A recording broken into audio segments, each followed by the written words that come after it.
Campeones, ¿cómo están? Bienvenidos a un episodio más. Tenemos un invitado de lujo, y es que este año ha estado muy bueno, hemos tenido muchos invitados de lujo, pero hoy no es la excepción, hoy tenemos un súper invitado. Él es Enrique Mendoza, su puesto es el Head of Equity Research, o en otras palabras, el mero mero a la hora de investigar acciones. Vamos aquí con Manolo y Enrique, ¿cómo están? Muy bien, gracias.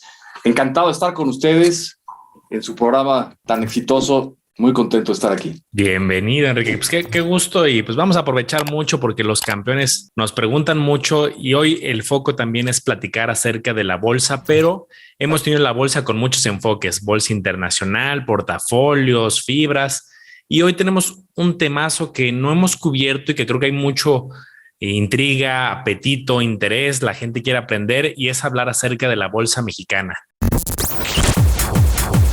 Bienvenidos a Campeones Financieros. Campeones Financieros. Donde Manolo y Omar hablaremos de finanzas. Este episodio está patrocinado por la comunidad privada de Manolo y Omar en Discord, donde vas a encontrar lives mensuales, noticias, reportes de acciones y ETFs, calculadoras privadas y el total acceso para que puedas preguntar lo que gustes a Manolo y Omar. Te invitamos a que te unas. Dejamos los enlaces en la descripción de este episodio.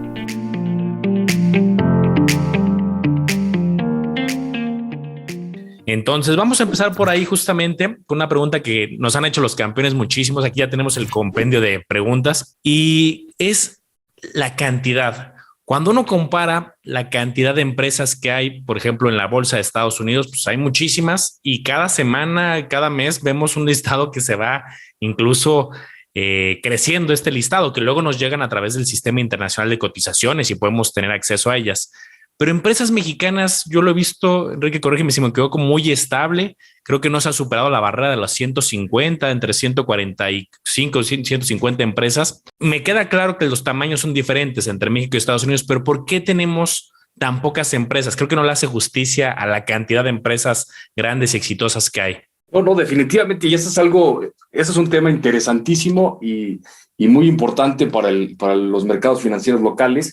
Y además hay que tomar en cuenta que en Estados Unidos se listan muchas empresas, aunque sean de otros países. O sea, puede haber empresas chinas o puede haber empresas mexicanas o argentinas como Mercado Libre, etcétera, que se pueden estar listando en Nueva York. Pero independientemente de eso, tienes toda la razón, hay demasiado pocas comparado contra mercados desarrollados o hasta con mercados parecidos al nuestro como Brasil.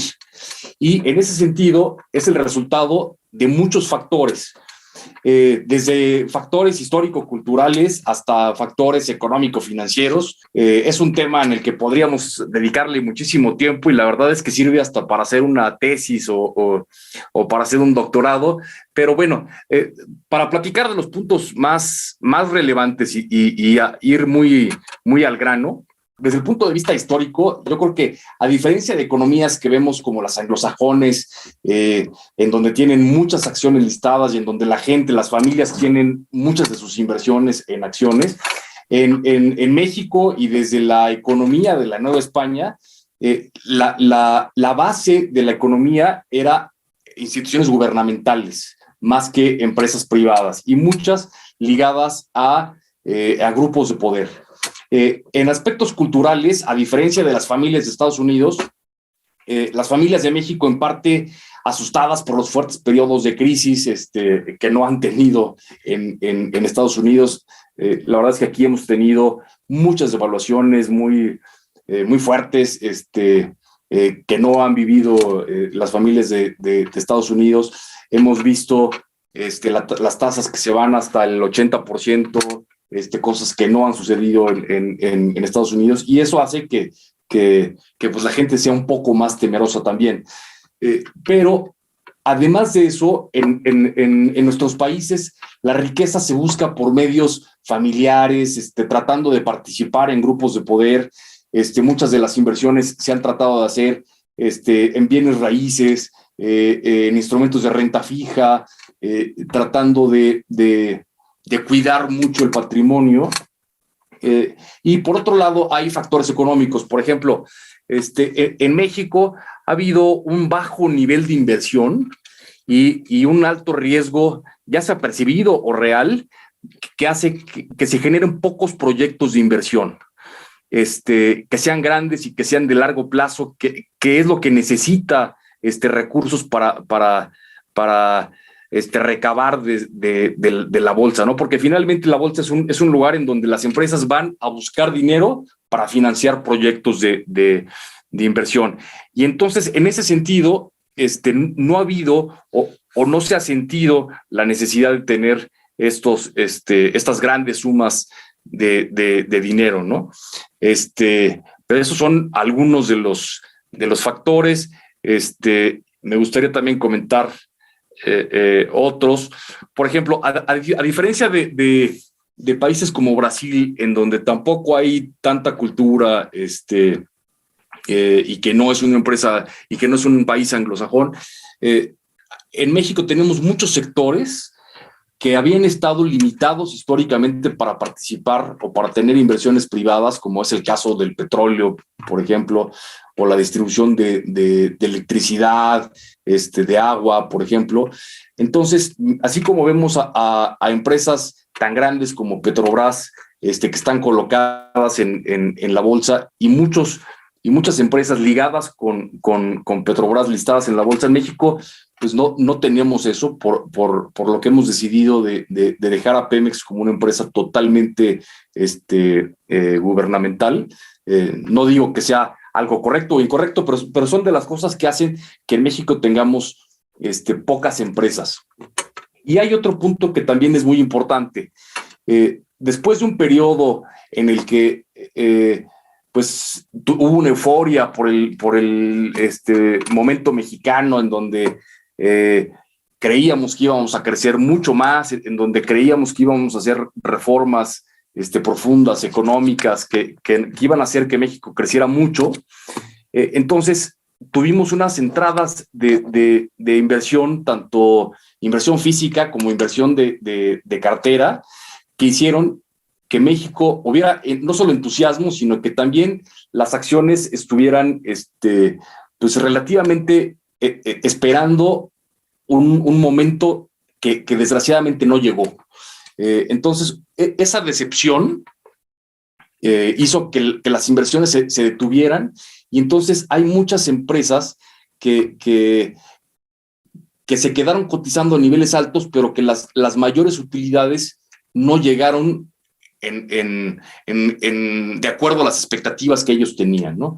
Y entonces eso ha hecho que México ahora esté relativamente barato, y eso es lo que ha pasado, que incluso más que meter más empresas a la bolsa, pues hay ahorita algunas empresas que han querido hasta salir, ¿no? Bueno, Enrique, ese es un punto bien interesante. Hay pocas empresas y algunas están saliendo. Digamos, a mencionar algunos nombres. Por ahí escuchamos del ALA, de Aeroméxico, se ha mencionado Santander. ¿Por qué se sale una empresa de la bolsa, Enrique? Si obtienes muchos beneficios, tú salir en la bolsa obtienes reconocimiento público, obviamente obtienes el dinero cuando sales a la bolsa, pero si ya estás ahí, ¿para qué te sales? ¿Qué gana una empresa haciendo eso? Bueno, la verdad es que no es el ideal salirse de la bolsa.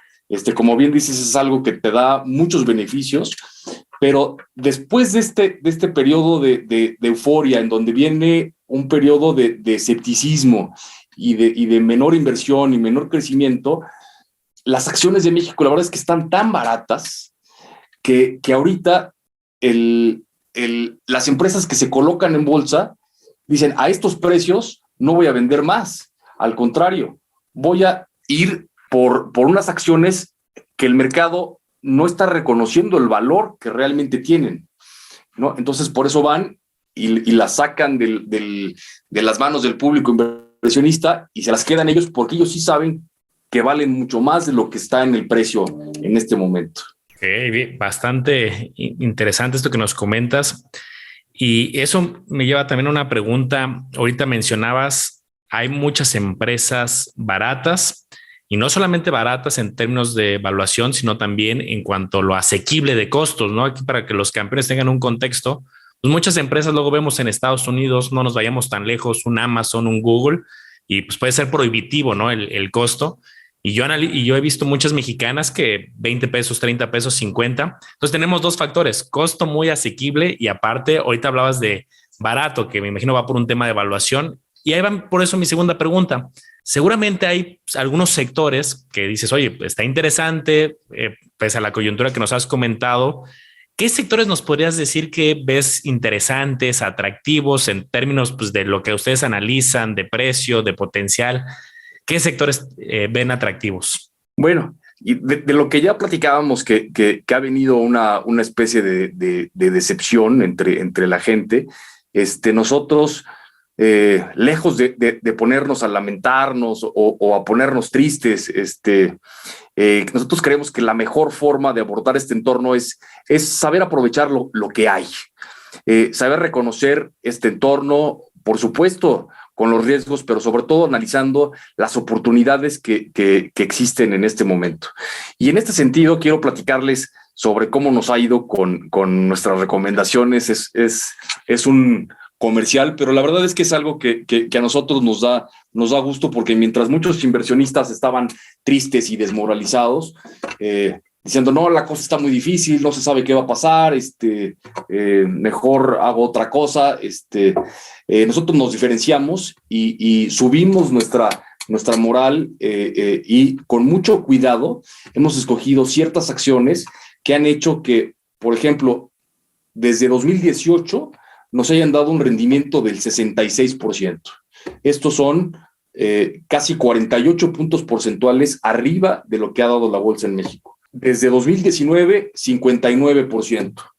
En lo que va del 2022, vamos prácticamente estables. En los últimos 12 meses hemos dado 26% de rendimiento, que son casi 4 puntos porcentuales arriba del IRT. Entonces, en general, nos ha ido bien. Y en este momento creemos que los sectores ganadores del 2022 van a ser, por un lado, bancos. ¿Por qué bancos? Bancos que tienen el permiso de aceptar depósitos y que entonces toman esos recursos para prestarlos.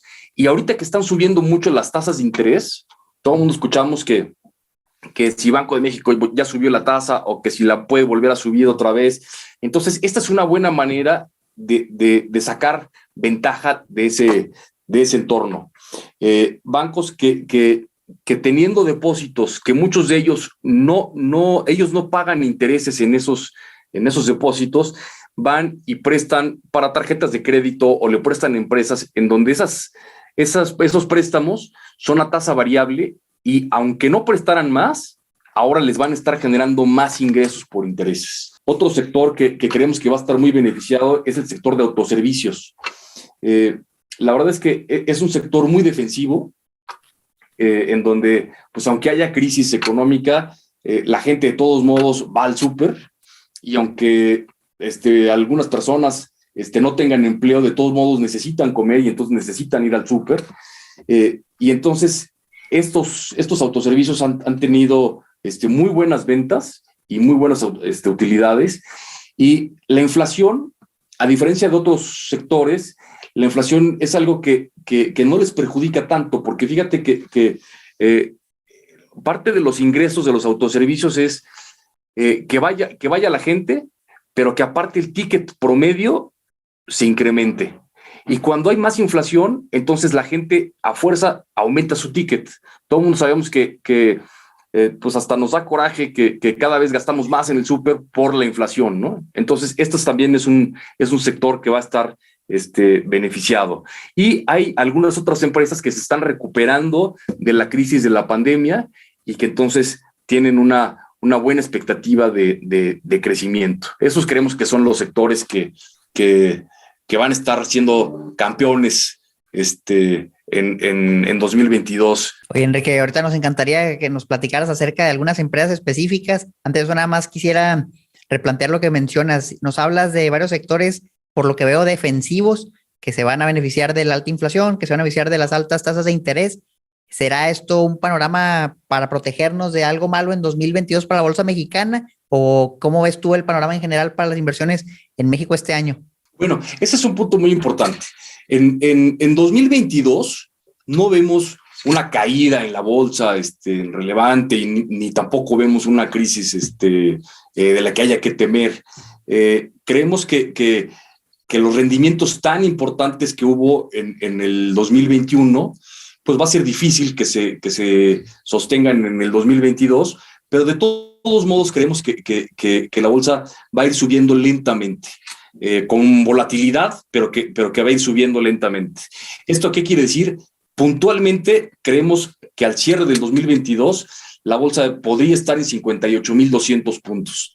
Eso significa que si vemos el nivel en el que está ahorita el IPC, sería todavía un 9% adicional a lo que ya se ha ganado en estos primeros 2 meses. Y además va a haber dividendos. No significa que esto sea un gran potencial de rendimiento, ni que ahora haya que volcar todos nuestros ahorros a la bolsa o al índice. Es un rendimiento pues relativamente razonable para el riesgo que todos corremos cuando compramos acciones, pero lo más importante es que creemos que tenemos alternativas para ganar más que ese 9% que puede dar el mercado. Oye, Enrique, y partiendo de justo ahorita de lo que comentaba Omar, yendo de lo general a lo específico, nos gustaría que para este episodio, para hacerlo muy práctico, justo nos fuéramos por algunos nombres.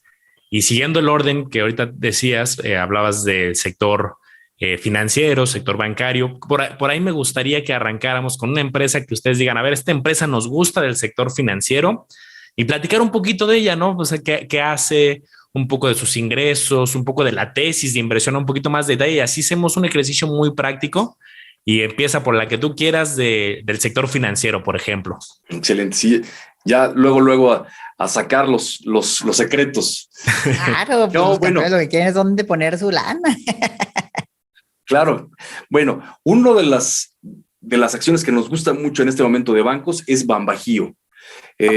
Muchos de nuestros campeones van a saber que el Banco del Bajío es un banco regional que está basado en León, Guanajuato, pero que ya tiene sucursales en una parte muy importante del país, casi ya en todo el país, excepto en ciertos estados que no tienen tanta contribución a la economía, pero ya es un banco ya muy grande.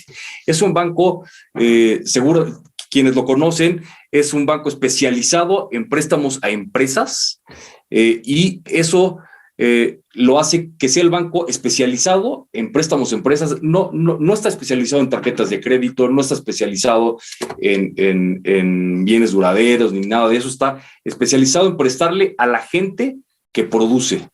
Y en ese sentido es el especializado más grande de México. Sabemos que hay bancos más grandes como BBV, como Banamex, del que también después podemos platicar, como Banorte, etcétera, pero es el banco que está especializado más grande del país y uno de los que tienen más crecimiento en utilidades. De las cosas que nos gustan mucho de ellos es que tiene una amplia base de depósitos y eso hace que tenga uno de los costos de fondeo más bajos del sistema. Esto es importante porque si pensamos en que un banco hace dinero tomando dinero de los depósitos y prestándolo, los bancos que tienen muchos depósitos no les suben las tasas de interés a los depositantes en la misma proporción en que sí se lo suben a las empresas a las que les prestan. Entonces eso hace que tengan un margen más amplio. Es decir, que aunque no creciera su cartera, con la misma cantidad de cartera, ellos ya van a recibir más ingresos por intereses de lo que recibían del año pasado. Y al prestárselo a empresas que son productivas, entonces esas empresas pueden generar utilidades con las cuales pagar esos créditos. Y aparte esos créditos están en su gran mayoría garantizados. Ya se están garantizados o por inventarios, o por bienes raíces, o por avales, o garantizados por la banca de desarrollo, ¿no? Entonces, las pérdidas cuando no hay pago están bastante limitadas. Entonces, eso es una de las cosas que nos gustan mucho y Banco del Bajío hizo reservas extraordinarias en la pandemia durante 2020, durante 2021, que hace que nos deje también bastante tranquilos. Oye, pues suena bien interesante, Enrique. ¿Habrá algún otro banco que tú digas, este también se ve interesante, echenle un ojo? Pues habría que echarle un ojo a Regional. Regional es la holding o la tenedora de acciones de un banco que seguramente conocen, que es Banregio. Es un banco que está basado en Monterrey, y al igual que Banbajío, es un banco especializado en créditos a empresas. Ya también está prestando para créditos al consumo, pero en su nicho es el banco con mayores márgenes de interés y más rentabilidad, tanto en activos como rentabilidad sobre capital. Y algo que es también muy interesante de Banregio es que actualmente está desarrollando una especie de fintech, que los que han escuchado de este término, es una fintech que se llama Hey Banco, que es un banco que no necesita sucursales, que es algo hecho solamente a través de Internet. Entonces, a la gente que pues, o no nos gusta cómo nos trata, o la lata de tener que estar yendo a una sucursal, etcétera, y que no nos gustan los trámites engorrosos, bueno, ellos están tratando de hacer una plataforma muy interesante que después, en los próximos años, también piensan colocar en la bolsa, ¿no? Qué interesante, Enrique. Y sí, ahorita vemos cómo se empieza a conectar todo. Y me encantaría seguir con esta dinámica. Ahora sí que te voy a dejar a ti que nos vayas guiando por las empresas que quieras comentar. O sea, quieres salirnos de las del sector financiero, danos algunos otros nombres, algunas otras tesis interesantes. Por ejemplo, ahorita que pues no sabemos qué va a pasar con la crisis, con la inflación, con la economía.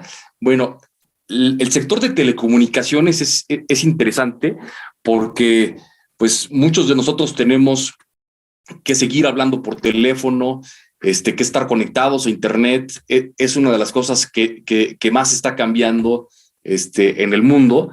Y en ese caso, Megacable es uno de los proveedores de servicios de telecomunicaciones más grandes de México.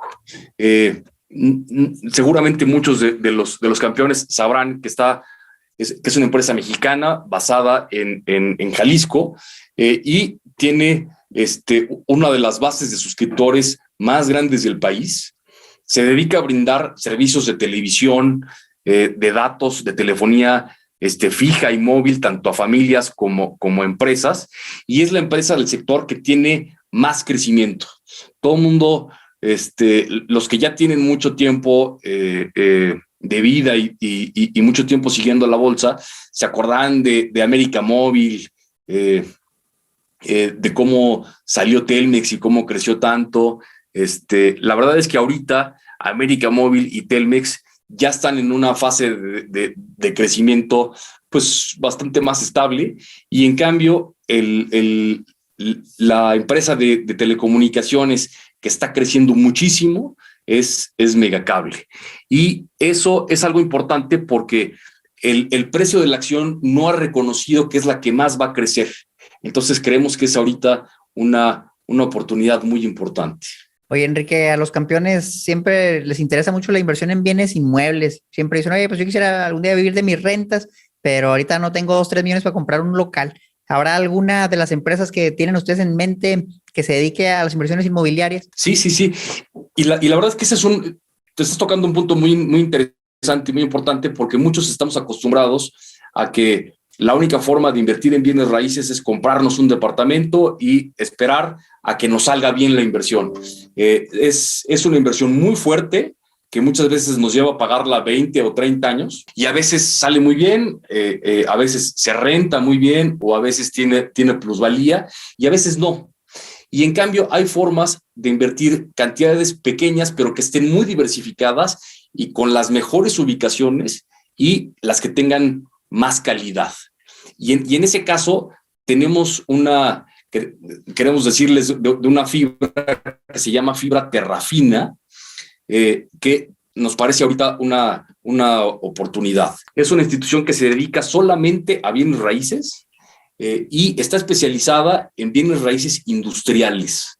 ¿Eso por qué es importante? Porque A lo mejor puede aumentar el desempleo en México, no lo sabemos. Ojalá que se sigan creando muchos empleos, pero lo que sí sabemos es que ahorita hay un conflicto, hay una guerra. Lo que sí sabemos es que están medio peleados China y Estados Unidos, y en cambio lo que está sucediendo ahora es que ya muchas empresas quieren que su producción no esté en China, sino que esté más cerca de Estados Unidos. Y ese proceso se llama nearshoring, que es acercar la producción hacia Estados Unidos. Y ahí hemos visto que muchas fábricas quieren poner al menos una parte de su producción en zonas como Tijuana, como Ciudad Juárez, en donde realmente su demanda va a venir de Estados Unidos.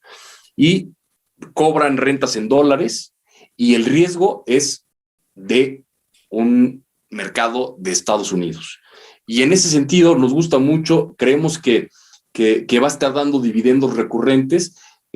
Precisamente la próxima semana va a estar dando un dividendo que si los anualizáramos, porque generalmente estas fibras dan 4 dividendos al año, y este dividendo, si lo anualizáramos, sería el equivalente a un 7% de rendimiento, que es más de lo que podemos ganar en CETES, por ejemplo, pero que conforme va pasando los meses, creemos que en el 2022 va a estar dando un rendimiento por dividendo del 9% en total. Entonces, simplemente por el rendimiento del dividendo ya nos da bastante más que la renta fija, y esperamos también que tenga un incremento en precio.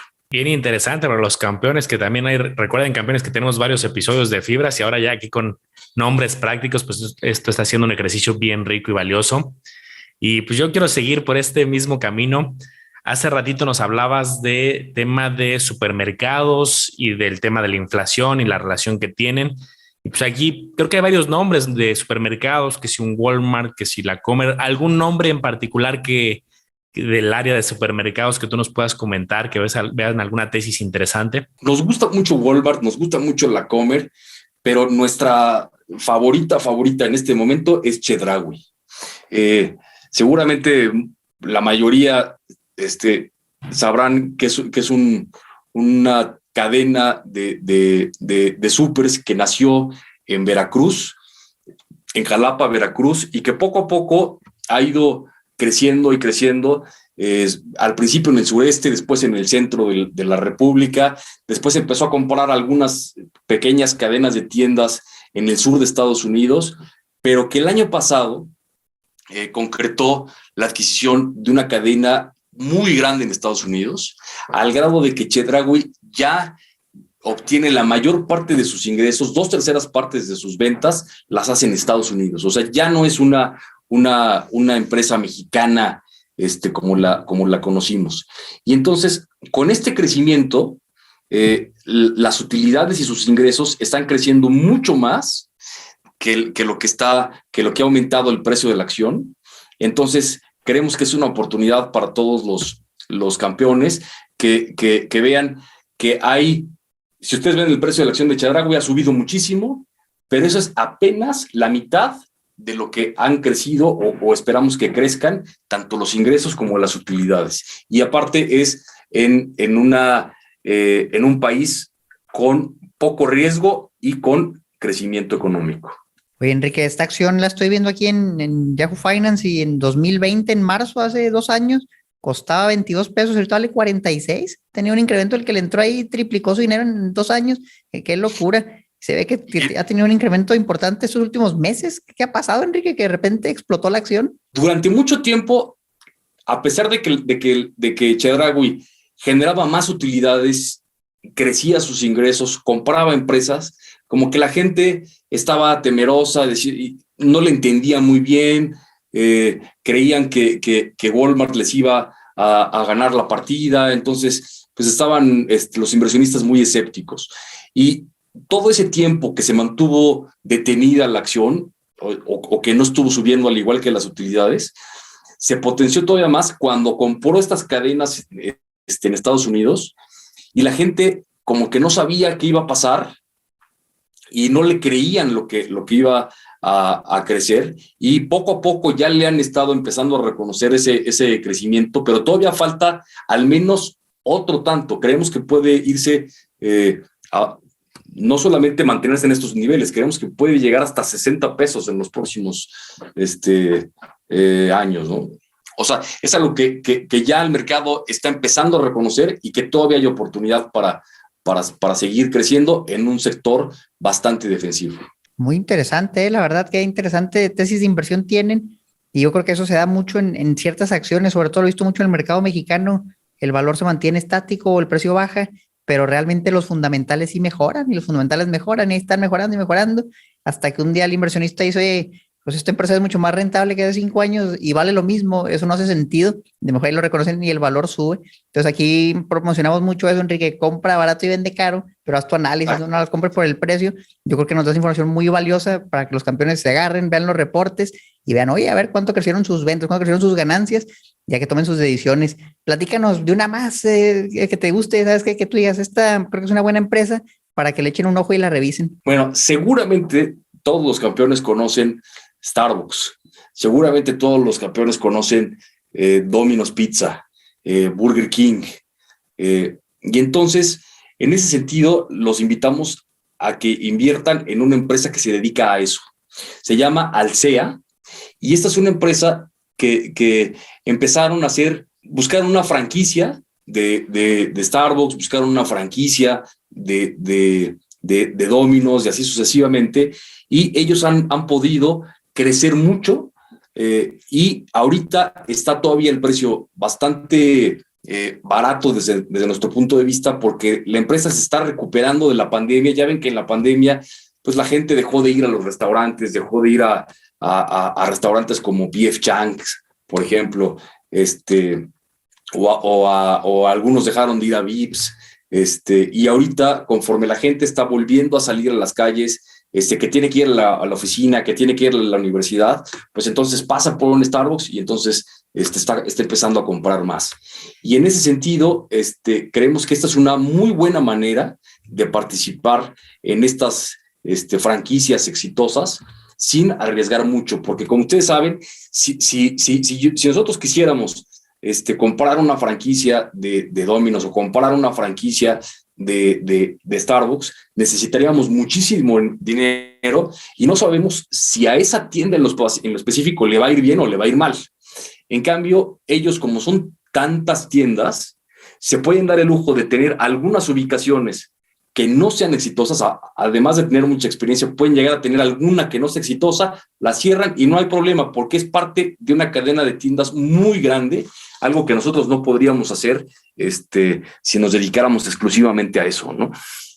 Y entonces, ahorita, después de un tiempo en el que fueron muy cautelosos, en el que no abrían tiendas, porque no sabían cómo iba a estar lo de la pandemia, ahorita, ayer acaban de tener un día con inversionistas y nos acaban de decir que ya va a empezar otra vez la época de fuerte crecimiento. Es decir, se les ve tan confiados de los resultados que están dando en este momento, a pesar de que todavía no terminamos de salir completamente de la pandemia, ven las cosas de forma tan optimista, que están diciendo, ahora sí es el momento de volver a abrir muchas sucursales año por año, porque aparte vemos que muchos de los competidores han tenido que cerrar y entonces ellos están aprovechando para comerse esa parte del mercado de los que ya están saliendo. Perfecto, Enrique. Pues miren, aquí para hacer un breve recap, aquí las fui anotando. Bajío, Regional, la parte de Megacable, Terrafina, Chedraui y Alsea. Pues nos has dado muchas ideas para que los campeones hagan su tarea, pero yo también no me gustaría desaprovechar, porque sabemos que pues hoy, con todo lo que está sucediendo, un campeón se mete a investigar estas empresas, pero también le sale la noticia por otro lado de lo que está sucediendo en Rusia, lo que está sucediendo en Ucrania, que si Estados Unidos, la OTAN, diario están saliendo noticias ahorita. Y sí me gustaría preguntarte, por llamarlo de alguna manera, ese ruido externo, pero pues al final la sensibilidad de los mercados muy conectados, la globalización, ¿cómo le afecta o qué nos podrías decir ahí al respecto concreto del caso de Rusia y Ucrania? Es que son temas interesantísimos de los que podríamos hablar muchísimas horas, pero tratando de ir lo más al grano posible y tratando de simplificarlo lo más que se pueda para que quepa en este espacio. La crisis de Rusia y de Ucrania, para efectos del mercado de valores, no vamos a hablar de la parte humana ni de la parte social, que es importantísima, ni tampoco de geoestrategia, sino más bien del impacto en los mercados. Y específicamente en ese caso, vemos 3 shocks para los mercados a partir de la guerra de Rusia con Ucrania. El primero es el shock de commodities, es decir, un golpe que nos viene, que no esperábamos, que no teníamos en el radar, y en commodities que ya ven que son materias primas. Son productos que todo mundo usamos y que están aumentando mucho de valor. ¿Por qué están aumentando de valor? Bueno, hay que recordar que Rusia es en petróleo uno de los países productores de petróleo más grandes del mundo.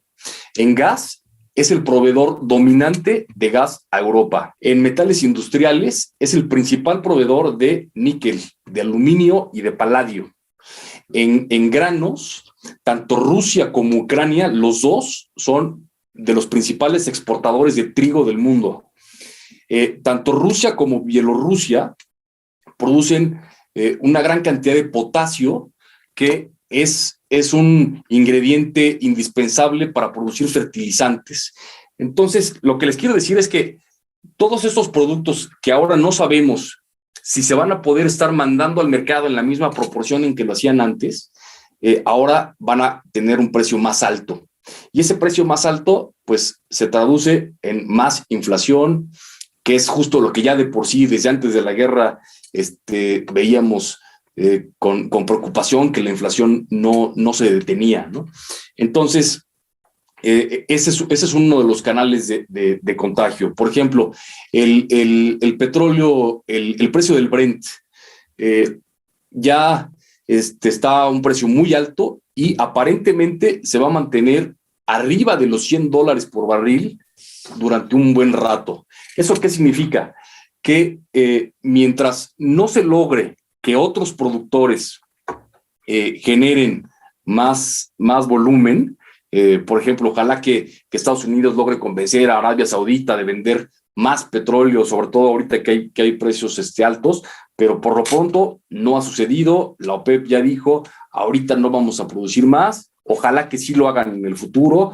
Ojalá que Estados Unidos, Biden y en general el gobierno logre incentivar a los productores de Texas, de shale, de producir más, y entonces que se logre estabilizar este mercado, pero puede haber un tiempo pues relativamente largo en que los precios del petróleo estén altos, que los precios del gas natural en Europa estén 30% arriba de antes de la crisis.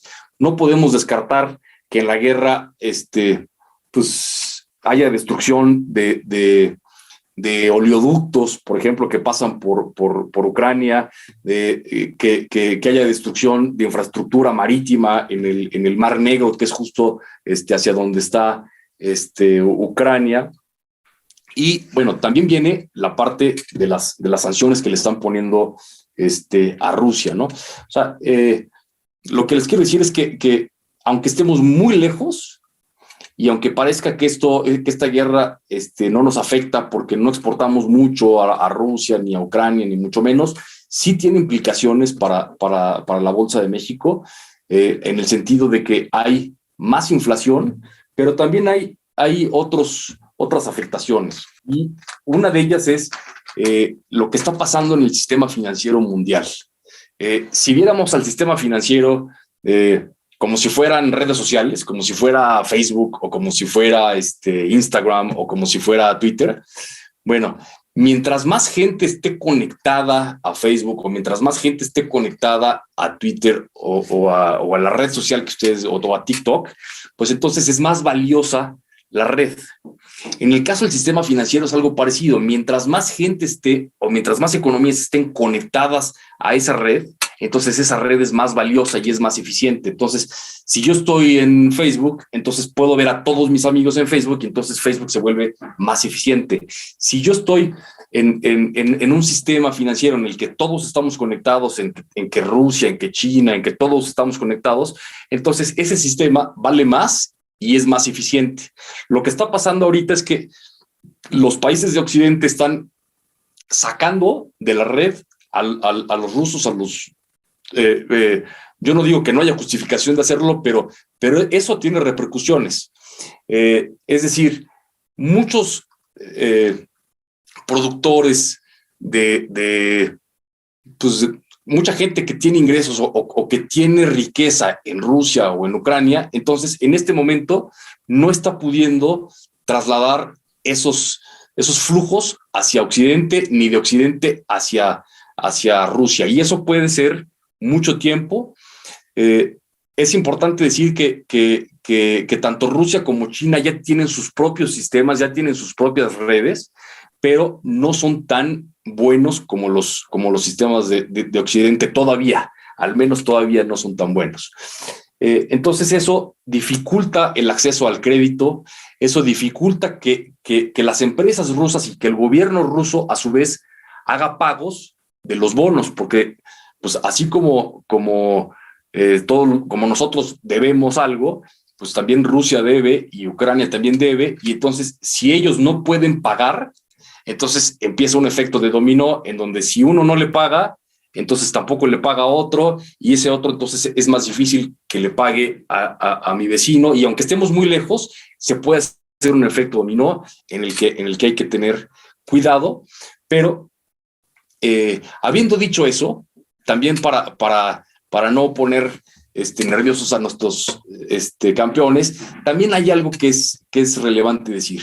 A diferencia de 2014, cuando le ponían muchas restricciones a Rusia, ahora lo que pasa es que Rusia ha estado trabajando en sus propias redes, ha estado trabajando, sobre todo las empresas más grandes, en que sus contratos ya tengan alguna cláusula que diga, bueno, si yo no te puedo pagar en dólares, te voy a pagar en otra moneda a un tipo de cambio equivalente, pero como que un poco preparados. Eso no quiere decir que vayan a evitar un colapso de la economía de Rusia, pero digamos que lo va a amortiguar un poco, ¿no? Y algo que también nos debe de dar tranquilidad, por el lado positivo, que también hay que verlo, es que finalmente el dinero que existe en el mundo no se va a destruir, sino que si ya ahora muchos de los recursos de los grandes inversionistas o de inversionistas medianos también ya no pueden entrar a Rusia y ya no pueden invertir en Rusia o en Ucrania o en países similares, ahora van a tener que irse a otros países. Y en ese caso, ¿a cuáles se van a ir? Pues a otros mercados emergentes. Rusia hasta este momento sigue siendo considerado un país emergente y puede dejar de ser considerado un país emergente. Y en ese caso, el dinero que se destina hacia países emergentes ahora se va a repartir entre los países emergentes que queden. Y unos de ellos son los países emergentes de América Latina, que producimos materias primas también, ¿no? Entonces, y que estamos alejados de la zona geográfica, que es más poco probable que tengamos destrucciones y que tengamos un colapso en la economía. Y entonces por eso hay muchas personas que nos preguntan, oye, ¿cómo es posible que haya una guerra tan fea en Europa y la Bolsa de México, al contrario, va subiendo más y está arriba de cuando empezó la guerra, ¿no? Y bueno, esa es una de las explicaciones de por qué está sucediendo esto. Qué interesantes tesis, oye, y no cabe duda, hace 2 años hablábamos de que el futuro del petróleo era negativo, valores negativos en los contratos futuros, y ahora está arriba de los $100. ¿Cómo han cambiado todas las cosas? La verdad que interesante está esto. No quisiera también desaprovechar, Enrique, para preguntarte, mencionamos mucho a lo largo de esta conversación, sabes que esta empresa está barata, esta empresa no hace barata, pero para un campeón que se va iniciando en este mundo, ¿qué es barato? ¿Cómo puede él saber si quiere comprar una de las acciones que mencionamos ahorita y le gusta? ¿Cómo puede él identificar si está barata? ¿Cómo la puede analizar? ¿Qué le podría recomendar? Yo creo que eso es algo importantísimo y eso es una labor que ustedes están haciendo muy, muy importante. ¿Cómo debemos de entender y cómo protegernos a nosotros, proteger a nuestras familias y cómo ganar dinero. Y una de esas formas es no dejándose llevar por modas, por tendencias, por lo que dice la gente. Hay que darle seguimiento justo a lo que ustedes están diciendo. ¿Qué hace cada empresa para generar ingresos y utilidades? ¿Cómo le está yendo? Fijarse en la capacidad de cada empresa de generar utilidades a largo plazo. No en este trimestre, no en este mes, sino la capacidad de generar utilidades a largo plazo. Y en ese sentido, yo estoy totalmente de acuerdo. Hay que hacer una diferencia entre qué es un precio y qué es el valor.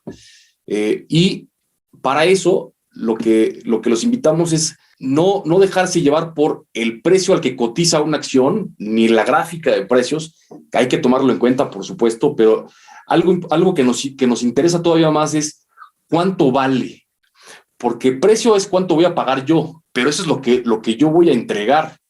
Lo que me importa es el valor, qué voy a recibir yo a cambio. Y si yo no sé cuál es el valor, entonces nunca voy a saber si voy a ganar o si voy a perder. Nunca voy a saber si ya gané suficiente o todavía me falta. Entonces, para saber si está caro o barato, hay que compararlo contra las utilidades, hay que compararlo contra el patrimonio de la empresa, hay que comparar que hay unas empresas que a lo mejor tienen la misma utilidad, pero que están mucho más endeudadas o más apalancadas. Entonces, haciendo esas diferencias es como creemos que nos puede ir mejor. Hay que hacer un análisis de la industria, hay que irnos especializando poco a poco, no meterle a todo lo que hay, sino que poco a poco hay que ir entendiendo la dinámica de cada industria, que se comportan diferente, por supuesto. Muy buenos consejos, Enrique. La verdad es que creo que ha sido un episodio muy valioso. Yo siempre cuando cerramos un episodio y tenemos un invitado, también les dejo el micrófono abierto para cualquier mensaje, alguna invitación que quieras hacer. Creo que nos diste información tan valiosa que seguramente ustedes hacen mucho análisis diagnóstico y los campeones a lo mejor ahí podrían tener un acercamiento. Ahora sí que te paso el micrófono para cualquier mensaje de cierre que quieras dar.